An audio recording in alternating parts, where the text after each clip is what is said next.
I'm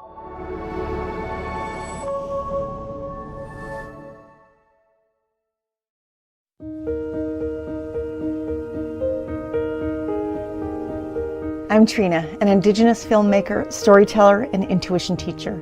I was born and raised in the Treaty 8 territory in Northern Canada in a blended race family. And after many years on my own healing journey, my goal is to inspire you to take a deep look inside of yourself to create a life of love and peace. And I'm Kaylin. I'm empathic. I have an academic background in supporting neurodiversity in education, and I have a host of super meticulous word nerd skills. My goal here is to use curiosity and empathy to facilitate conscious conversations that inspire you to explore and to ultimately find peace in a deeper sense of self. So this is episode number 2 of People for Peace podcast. Today we have a special guest. Her name is Tanya Paulsen, and she is a flow, breath, and flow Kundalini yoga facilitator and has a background as an intuitive body worker and energy therapist. She's been offering her services for over 2 decades in transformative modalities for health and wellness. And she has a really simple, beautiful, gentle way of activating that inner peace through her breath. Through her own life experiences, Tanya has seen that the world is ready for more sovereignty. It's ready to shift and evolve, and that starts from within, she says. Tanya offers safe and transformational spaces in a loving, nurturing way with the ability to help others see their own inner essence to evolve with ease and grace.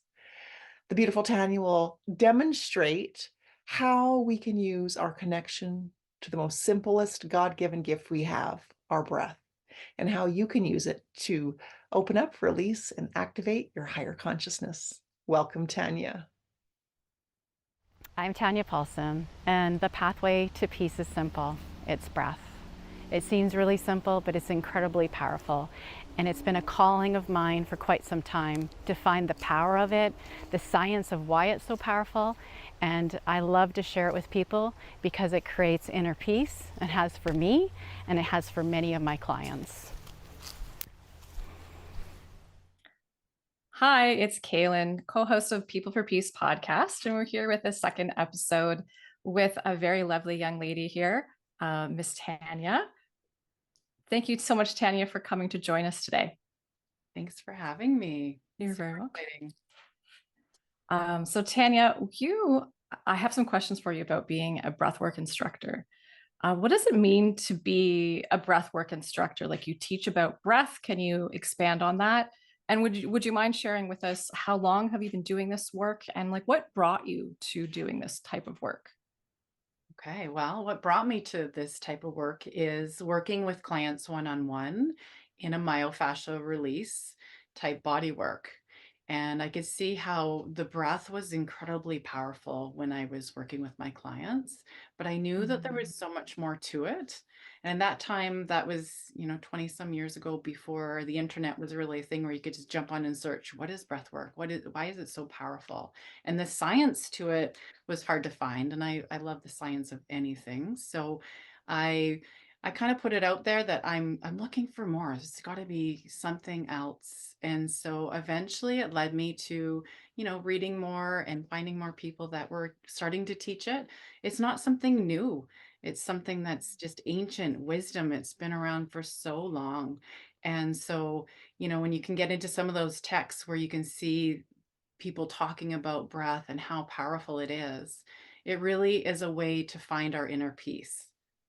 So we can do that because when we concentrate just simply on deepening our breath, we begin to change the chemistry of our brain.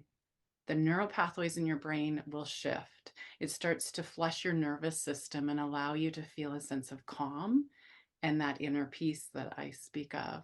So for me, my first experience of a deeper session with breath was incredibly peaceful. I got to just sit with myself instead of being on autopilot and rushing around doing life. It was a moment to just reflect on what was happening, a way to release a lot of tension and stress that I was feeling. And I literally felt giddy and laughing. And I just thought, wow, this is incredible. So the science to it is that you literally change the brain pathways. You're reframing what's going on in the brain. You get rushes of endorphin and a dopamine hits. The oxytocin comes in, so you start to feel a lot of love. And for me, peace is something that we have to have from the inside out. And it really starts with love and appreciating ourselves. And we can struggle with that. Loving ourselves is a hard thing, but it's the breath work that's allowed me to start seeing that that's possible and sharing that with more people. Wow, that's incredible. Can you tell us about like a singular moment or maybe a memory that you have where like you personally felt a sense of peace, maybe because of the breathwork journey that you've been on? Probably one of the first times that I breathed, just because it was such a switch from Mm. my current state that I was experiencing. I was experiencing a lot of personal struggle at that time. I was a mother of two young boys, and postpartum's a real thing. And I got to really actually believe that, oh, I'm fine. I'm just tired. It's because I'm a new mom. And I wasn't really being honest with myself in my mental state.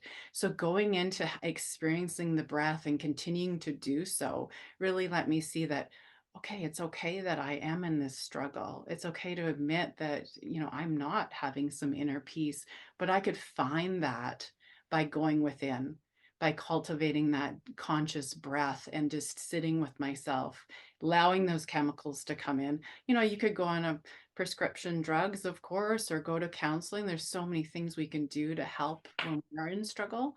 But the Mhm. breath is so empowering to realize that we can change those chemistries in our brainwave, flush our nervous system, and bring peace within ourselves. Yes, I don't think it's something we really pay attention to that much. We're holding our breath a lot of the time without even maybe realizing it. Can you tell us like, okay, so if you, let's say you have a client, you're doing a breathwork experience, are you coaching them through, like telling them word for word how to breathe? Are you doing it and they're mimicking you? Like, bring us through the process. What does that look like? So first, I really explain the whole process, what it looks like, the fact that we use 10% of our lung capacity at any moment, where it's 10%, unless we consciously say, I'm going to take this breath in and out and get the brain and the mind working together. We're living in autopilot. So I like to explain a little the science of why it's so powerful.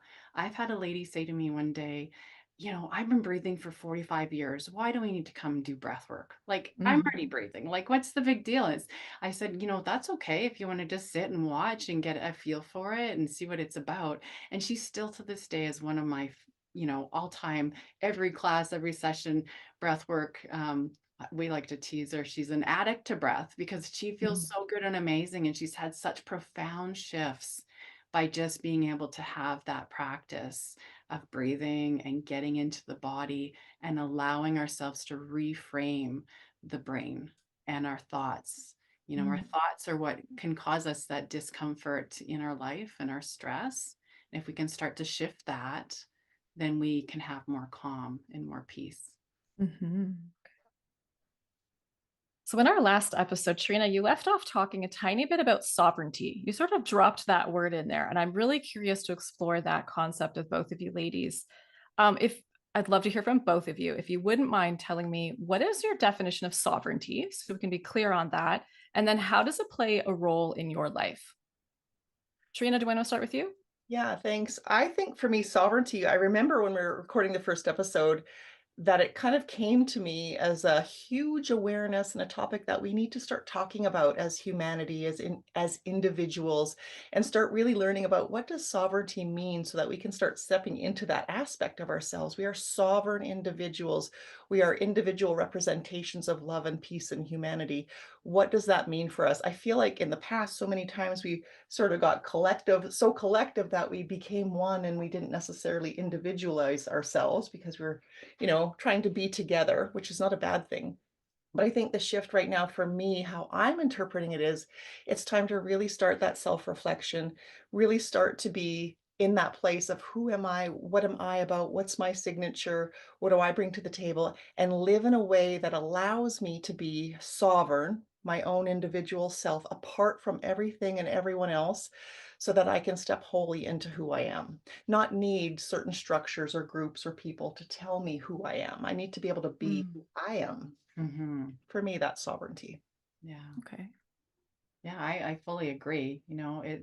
It's easy to get swept up in society and what they expect of us and, keeping up with what's next rather than stepping into ourselves, and loving who we are Mm, instead of having to fit in per se, right? Mhm. Sovereignty really is about loving ourselves and being in our own true power.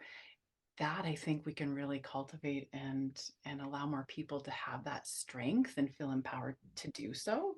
Stepping out and standing on the hill alone and waving a flag going, this is what I stand for. But if you have nobody beside you, that's pretty difficult. So it's good to have community and a sense of your sovereignty. First, know who you are in yourself, and then gather with those that really can help you feel safe in being who you are.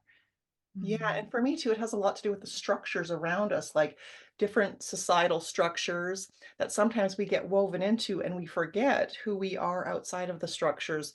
Like Mm. society needs us to have all of these different entities in place so we can operate in a meaningful, flowing, easier way. But sometimes we do tend to lose ourselves inside a structure. So sovereignty to me, it's also checking in with myself, asking me if I'm in alignment and I believe in what's being provided to me? Or do I have a different way? Or can I bring something else to the table that might serve consciousness and humanity in a different way that isn't being seen yet? Yeah. mm, Yeah, I okay. I can fully see and feel that because there are many different ways to do things. We really are kind of stuck in this way of just this is how it is. But there's Mhm. so many dynamic ways that we can shift and start to change what is so we can see, the world shift. But I think it starts with us. And I think so, Tanya. I think it also goes back to shifting to us. Like I'm an Indigenous woman that kind of got lost on my path with my roots, and I had to go back and refine that. So even that sense of sovereignty to me is reconnecting with those Indigenous roots in a Mm. really whole heartfelt way that I feel like that is me. I belong. That is what I want. That is how I'm going to respond to life and my path. Yeah. Yeah. Owning who you really are Mhm. within. Yes, even though I Yes. veered off and had to re-find myself in that, but those are the stages of life. Those are the phases, the births and Absolutely. re-deaths that we all create, Yeah, right? it's the ebb and flow of life. It's Mhm. there.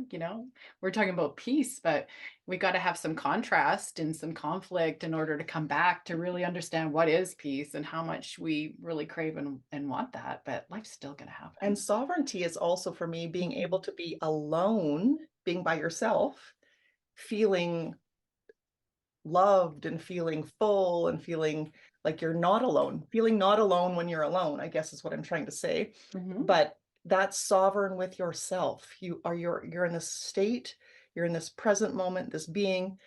It's not that we don't need people. We need people. We're Mhm. community creatures, but at the same time, sovereignty, being 100% in love with who you are Yeah. for yourself, regardless of what anyone else thinks or believes, Yeah. and standing in it.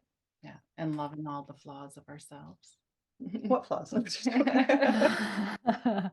Okay, Just that all sounds fantastic. How do we get there? What's the step we can take to get towards sovereignty or to kind of taking this concept, let's say I really want that concept. I want to bring it into my world. How can I do that? Can I do that with breath? Can I increase my sense of sovereignty with breath, Tanya? Yes, absolutely Yeah. can. Yeah. It's where we really get to know ourselves. You get to look at Mm, all the pieces that maybe we don't like or that we need to reframe our beliefs and our programs that we have gathered along the way. It really shows us who we are. It lets us drop that if we choose to. We can mhm, drop the stress and the tension, all the things we've brought. If we lose our way in the path, we can really straighten that out because we're taking time for ourselves. When you sit with yourself, mm, so much can come up, and sometimes that's uncomfortable. But with the breath, because like I said, you're changing those brain chemistry, you're getting endorphins and oxytocin. Those are the love chemicals. And you start to realize, wow, I really am great. And, I have flaws and I have these things that I shift and change, but I see there's others around me that feel the same way.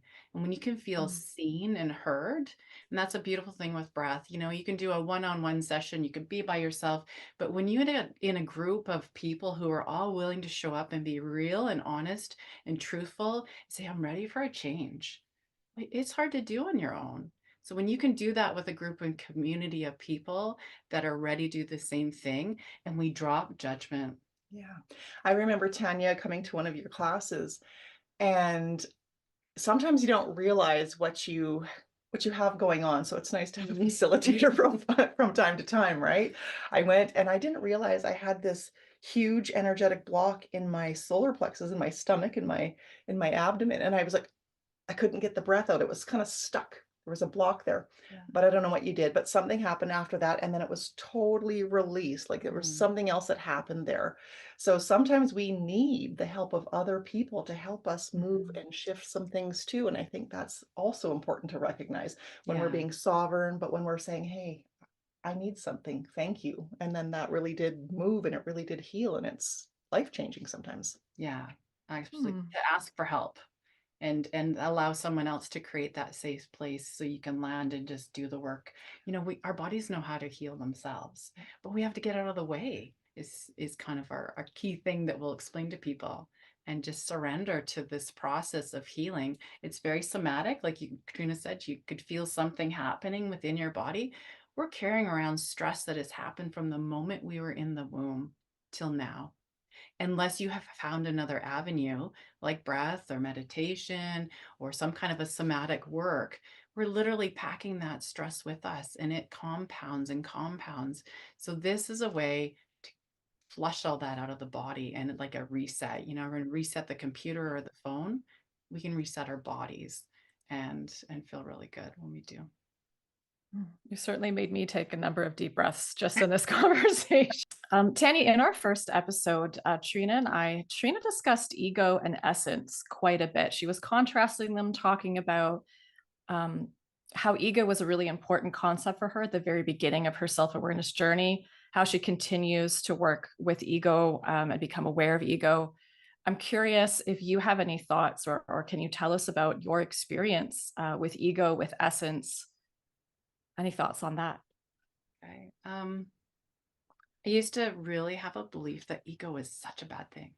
Anything bad that was happening is like, oh, it's got to be the ego. I just like want to get mad at this concept of ego. And really, it's just a concept. We can believe whatever we want about ego. But I learned through a few different practices over the years that if you love your ego and what it's showing up for you, it's there to keep you safe. And so if we can look at it with love and acceptance instead of wanting to bash it and be upset about it, I think there's just a little bit of peace and calm that comes from that. And that gives you an essence. That gives you a different energy and feel that you can start running through your body. Okay, so I'm feeling fear about something. Okay, ego, check. Question, is that true? What is it that I have learned along the way that might make me start feeling this way, that I don't feel safe? What can I do in that moment to shift that and change? So I look at ego maybe a little different than some people, and I think it's a really important um, question just to ask again: is it true? Yeah. Is it your truth? Is it somebody else's truth? Really sit and just ask that question. Yeah, I like that. And I also think that it has a lot to do with each individual person. Like for me personally, I feel like I was born in a house of ego. I have so much ego that I'm constantly looking in the mirror. I'm constantly wrestling with it. I'm constantly visiting it. But I also understand the concept of essence. So for me, ego is something that I have personally used as a self-defense weapon in most of my stories and realities of life. Mm, But once I learned that I was doing that, I started to really sort of release it and then just allow that that was my reality. That's part of my story. It's part of uncovering who I am. And it's okay. I was yeah. trying to protect myself on many different occasions. Yeah, it's great for protection. Absolutely. That's what I mean. If we realize that it's there for a great purpose instead of being upset with it and angry with it, then then we can use it to our advantage. You'd really need to be very honest with yourself to recognize how it functions for you, and then to kind of take steps from there. I bet breath would help out a lot with that. Like you said, clearing aside the mind and the thoughts and the preoccupations, the to-do lists of the day, and just really coming into yourself and asking those questions. Yeah. And that allows you to have that space to do that. When else are we going to do that? We can journal and reflect in lots of ways. Well, when you get the breath and the oxygen moving through the body, the mind just slows down and the truth really is within you. And that truth just shows up. You know, you can have so many clarifying aha moments in a breathwork session, struggle with a decision. It's like, what am I going to do? And you could struggle all week long, had this struggle, you know, can't make this decision of what you want to do. Lay down and do a breathwork practice. And within a few minutes of being in it, you're like, oh, that's it. So simply, our spine is a channel of energy and fluid and has the nervous system running through it. So these energy systems that we have are literally just a function of the whole body. If we think of energy in the sense that our heart is energy, if it was to stop, we're going to put paddles on it and we're going to bring it back to life. That's an energy exchange in order to bring us back, right? So energy, we might not see it and understand what is happening, but we literally are electrical beings. We have this electrical magnetic field around us. And so there's a few centers within the body that are key points to where energy is merging. So one of them is right here at our diaphragm level, where we are cultivating our breath and allowing the breath to fill up the lungs and have that exchange of oxygen. So that is a center sometimes that, you know, like Trina had mentioned, might get stuck. Fear can be stored in those areas in our body. And so with breath, we're just opening up these channels by allowing the oxygen to flood the nervous system. It's not all peace. It's not all love. And so loving what is in the depths of where you are feeling despair or anxiety, and just realizing I'm not alone. There's other people feel this way too. And if I feel this way and I can get myself feeling better, then I can help others do that too, or at least try to help them if they're ready. Do you find that gratitude has a role in your practice with breath? Absolutely. I think, you know, before breath, I learned a lot about gratitude, you know, journaling and speaking of what you're grateful for. Some people might get a little annoyed with me because I'll be like, well, the good thing is, well, they don't want to hear about that when they're in their own despair and want to share their story, but this happened and that. And it's like, yeah, all those things happen, but look what came from the other side of it. I like to call it the gifts and the garbage. That was a really garbage situation that happened. And I'm so sorry, you know, having compassion and empathy for that time that something's happened for sure. But usually we're growing and evolving through those conflicts and those stressful times. So if we can start right away going, okay, well, where is this getting? Where is this taking me? What is this lesson that I'm going to learn? And how am I going to evolve from that? We can start thinking that right away and instead of letting ourselves go down this trail of despair for the whole week, right away, it's like, okay, I'm learning something. So I'm going to try to love this and appreciate this contrast. Then I think it helps us move through it a little bit quicker and with a little bit more ease. What advice would you have to people who are maybe just at the beginning of their breath journey, their seeking peace journey? What's one little nugget of advice that you have for them? I think to just realize that you're not alone in whatever struggle and stress you might be having. And it's great to reach out and ask for help, because that's where your strength comes from, in asking for help.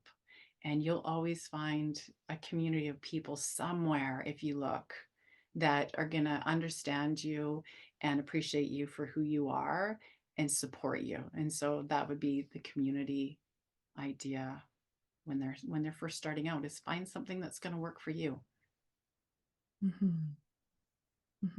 And what do you do, like you personally? What are you committing to right now in your own personal peace practice, your own personal breath practice? Like, share with us what you're doing right now. Well, I try to have my own breath practice. Might not be every day where, it's a full breath practice, but I really am conscious of what's happening in my life. I get to look at it. I get to sit with myself. That's sometimes not easy, sitting with yourself and really questioning what's happening around you and for you. I love to learn. So I'm continually, doing the next training or the next learning. I love the science of all of this stuff. It fascinates me that the body can heal itself, and as simple as just going within. The breath, it seems too simple, but incredibly empowering and very healing. So I commit to just being able to create safe places for people to come and experience just even a little bit of what this might do to open you up. That sounds so nourishing. What is something you think that something that's hidden in plain sight that might help people reconnect with themselves in this way? Just to breathe. Just to breathe. Yeah. Just to breathe. Can And you go ahead? Sorry. So go ahead. not that just 10% capacity where it's like you're just breathing enough to live. We need to consciously go, okay, I'm going to take this big breath in. I'm going to feel it all, and I'm going to exhale and let it all flow through me. Like really breathe. Try 10 deep breaths and just realizing that, that felt better. My shoulders relaxed. I let go a little bit more and softened. Life's a little easier to look at when we soften. Yeah. Can I ask you, Tanya, can you run us through a couple of breaths right now, like in real time? Yeah, absolutely. Yeah. Okay. Take it away, Tanya. I'm excited.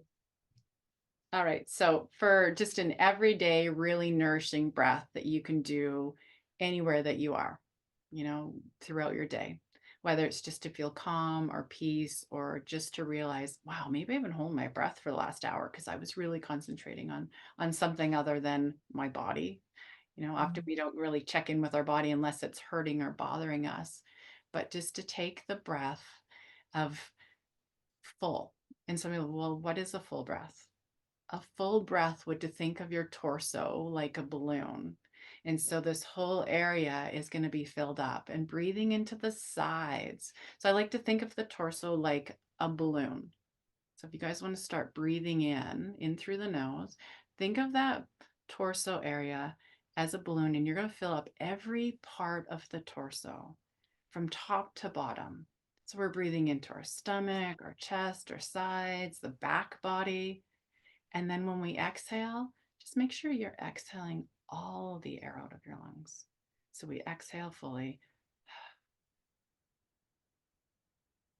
And again, we'll just try that one more time, in through the nose and filling up the back, the sides, the front body, your chest, all the way up through the neck, shoulders, and then letting all the air go.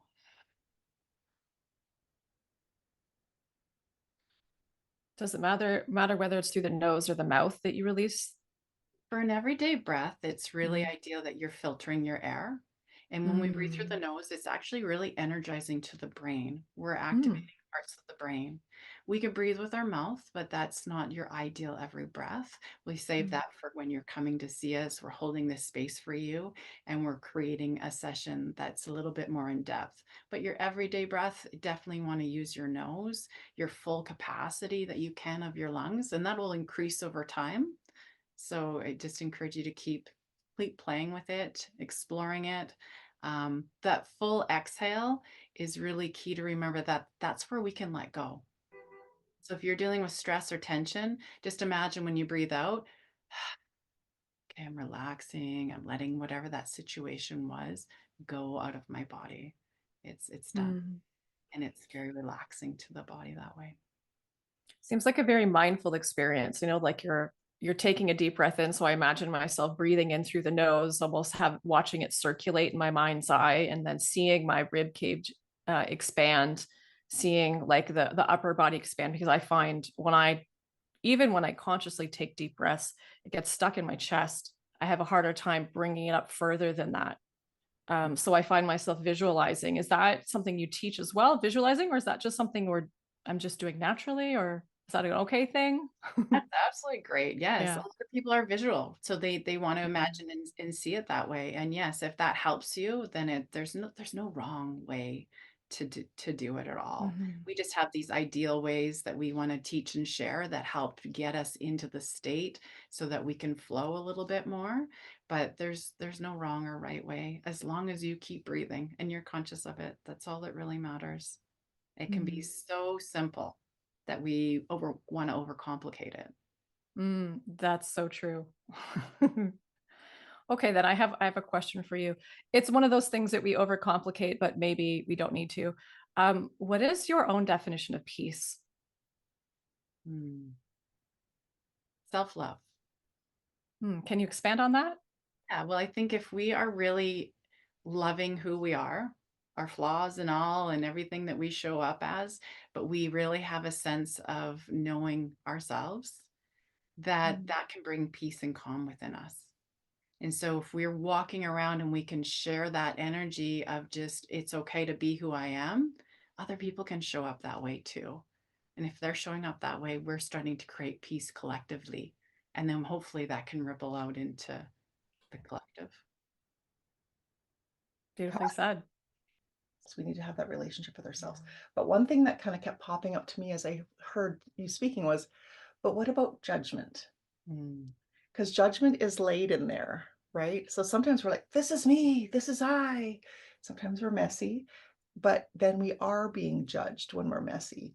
So then we have to sort of weave that into our worldly understandings or teachings or lessons and realize that, hey, I am being completely authentic. I am being 100% me, and it's still not accepted. What's your suggestion with that? So you said we're still being judged. Yeah. Is that really true? See, I like that. Is it true? Is it true? We don't know. Who's the one doing the judging? Probably ourselves, right? But sometimes things do actually happen. There's altercations or circumstances with people Mm-hmm. that leave us feeling judged. Maybe that's what I should say it like. I think that's the biggest point right there is that we might feel it, but we're projecting, possibly. Right. And unfortunately, if someone is judging us, like they really are, Yeah. and they might state that they are, and they Yes. have an opinion, Yes. that's okay because that's their opinion and that's theirs. And if we're affected by it, we're giving them full power over us. But that's when we can step into our true sovereignty, going, I see the judgment, I feel the judgment. It is not mine. I'm not accepting that role for me. I love myself. I'm at peace with myself. Let that be their experience. Absolutely. You And know? be and find peace in that right there. Yes. That is their experience. This is mine. Yes. I can do my inner work to move through this if I've been affected and triggered. Yes. Thank you for triggering me. What do I get to learn to evolve? Right. We're continually evolving. And there's this essence of evolving that we can cultivate and appreciate. And there's so many steps that we can find little nuggets like that right there. I like that because that's what People for Peace is really about, is that we have to get to that inner peace before we can have outer peace. Mhm. If we don't start practicing and digging and sitting in it and being in it and feeling it and seeing it, we're not going to be able to get there. Exactly. So we have to feel some of the sticky stuff. Yeah. And breathwork's a great way to help you move through it. Is that true? No, I'm just joking. But yes, Maybe not for everybody, but it is my truth. right, exactly. Yeah. Oh, that's awesome. Well, thank you so much, Tanya. I really appreciate your time here today. I feel like it's been a really good opportunity to take something so simple as breath and start introducing it to how powerful it really is. Like you said, it's somatic. We have stored traumas, emotions, feelings, thoughts, all in our physical body. And we get to release them, we get to let them out. And you're a professional practitioner who's you do the work yourself, and you started this journey because you needed it, you wanted it, and now you share it with others. And I think that's a huge, huge thing, because your community and the people you bring together are all evolving, and I say unraveling together, right? And that's how we have to do this future. We have to be willing to be a little bit ugly in front of each other, unravel together, and then heal and progress together without worrying about judgment. Absolutely. So Tanya, how can people find you? Well, send me an email at evolveessence@consult.com. Awesome. Yeah. Thank you very much. Kaylin? That was wonderful discussion. I'm excited to get back into my breath practice. I'm very inspired right now. So thank you for Tanya for coming here and sharing with us today. So let's recap. We spoke with Tanya Paulsen. She's a flow breath facilitator and flow Kundalini yoga facilitator. Yes, she is. And what a pleasure to have her. She describes some of the science of breath work, which is really interesting to hear, especially the holistic benefits of connecting to our body through our breath. You guys together spoke of sovereignty. You spoke of the ego. We experienced a little bit of a breathing meditation, which is really neat. And we heard that Tanya's personal definition of peace is connected to self-love. Pretty powerful definition there. So personally, I was especially interested in the discussion involving sovereignty. Tanya said that part of sovereignty for her is loving who we are instead of having to fit in. And it's about like cultivating that self-awareness. Sort of, she described it as standing on top of a hill, waving a flag, sort of standing in your own strength, in your own integrity, in terms of who you are and what you represent. And there was like a few takeaways that I found were especially powerful. One of them was something you said, Trina. You said, am I in alignment with this belief? Really asking yourself that, checking in inside. The second thing was, is that true? Tanya kept saying, well, is that belief true? Is that judgment that I think is being put on me true? Is this event that's happening in my life, is it true? Asking that. And then the third takeaway was, when we're asking ourselves, am I in alignment? When we're asking ourselves, is this true? We could get there. We can be that place of honesty by just mindfully breathing. Take a couple of deep breaths, be, in a quiet space. And does this feel true for me? And am I in alignment with this belief? How do I feel in my body? I thought that was really powerful. What did you think about that, Trina? Well, as you were just speaking right now, I felt like for me, my solar plexus kind of flared up. So my stomach, which is I consider one of my big spidey senses, I felt like, if there's a situation or circumstance that that we're in that's uncomfortable, sometimes our body feels it and tells us. And sometimes then our ego, as mentioned in the first episode, jumps in and wants to tell us a different story. So when we ask ourselves, is that true? Sometimes the ego wants to say, oh yeah, it's true, and then sometimes our body is saying, no, it's not true. It's not exactly like that. And then our mind has to play this dance in between. What is the ego playing in there? And so I really loved how she said that, is that true? And since I've had a moment to ponder that, I've been thinking that, that's a question I'm going to ask myself more often. Is that true? And something can be true in one moment and not the other. We need to be willing to reevaluate situations and allow them to kind of mold to a higher frequency and allow the truth to be a new version of the truth. So not letting our ego tell the whole story. And I find, like, for me personally, when I'm tuning into, is that in alignment for me? That voice is really quiet. The mind, the ego is pretty loud. It's the first thing I notice. Well, that's not true. The first thing I notice is the quiet voice. But then immediately it's like the ego charges in like a bull in a china shop and just is like, look at me, I'm flamboyant. I've got your attention. I'm telling you everything. I'm protecting you or whatever.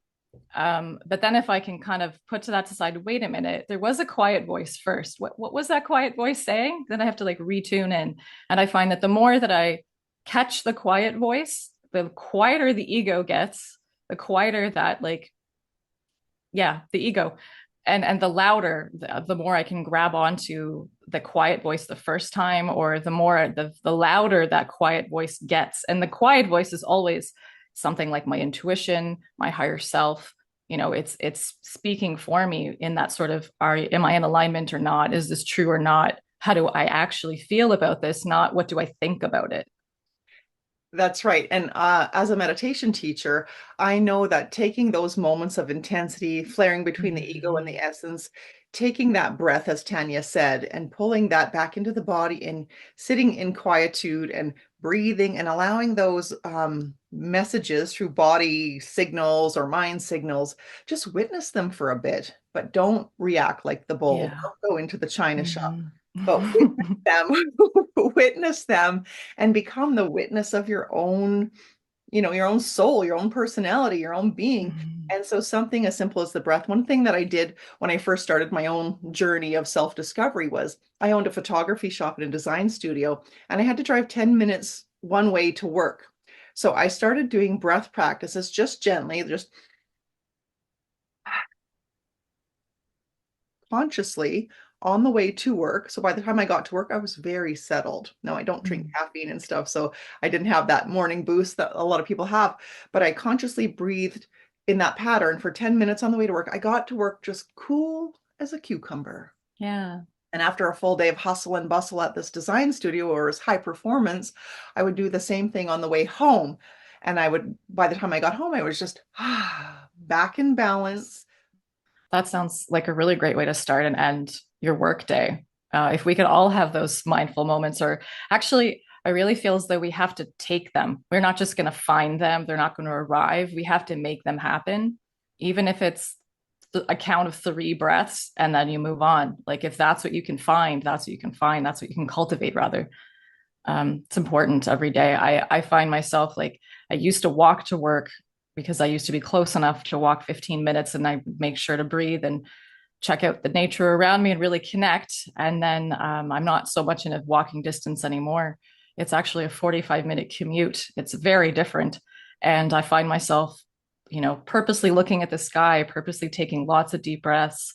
And that's really helpful on the drive in, the drive out, and avoiding the traffic where I can. But the breath is especially important, especially at those stoplights. Get in that really deep breath and let it out. It's important. That's In right. those transition moments, Really feeling and witnessing Mhm. those heavy moments in the body and realizing that Yeah. that's physical mental stress that we're carrying that we don't usually recognize. And I have experienced a breath session with Tanya Paulsen not long ago. And what happened in that breath, like, so she takes it from, light breath to deep penetrating breaths for a long period of time. And it was such a release. So what I experienced in her breath class was an absolute release of thoughts, feelings, ideas that actually stimulated thoughts connecting to my own ancestors. So it Cool. brought me back to memories far back that helped me realize that although we're here in the present moment, we're still attached to old stories behind us that we can let go of, we can release them, we can move on from them. That sounds so powerful. I had a really cool breathic experience. I can kind of parlay off of that. In the interview with Tanya, you guys were talking about a lot about somatics. And I took a second to kind of check out what that word means. And it very basically means like of the body, the senses of the body. So if I interpret that in the conversation we were having, it's this idea that is very real and ancient, but we're really starting to talk about it now more and more in social media and in just sort of social ways, is that somatics, can really mean it's those memories that or emotions that get repressed, that gets kind of pushed into our body that we are consciously not aware of because we are not consciously feeling them or expressing them. But they are there. The body remembers everything and it's stored in the body somehow. And I remember not knowing that at all, but going to a conscious breath writer's retreat. And it was so interesting because what happened, like I was going either for the writing part, no, not so much for the breathing part, but I was like, yeah, cool, let's try it. And we were all in a circle down on our yoga mats, and we were following this rhythmic pattern with some music and a mantra that was being played. It was very interesting.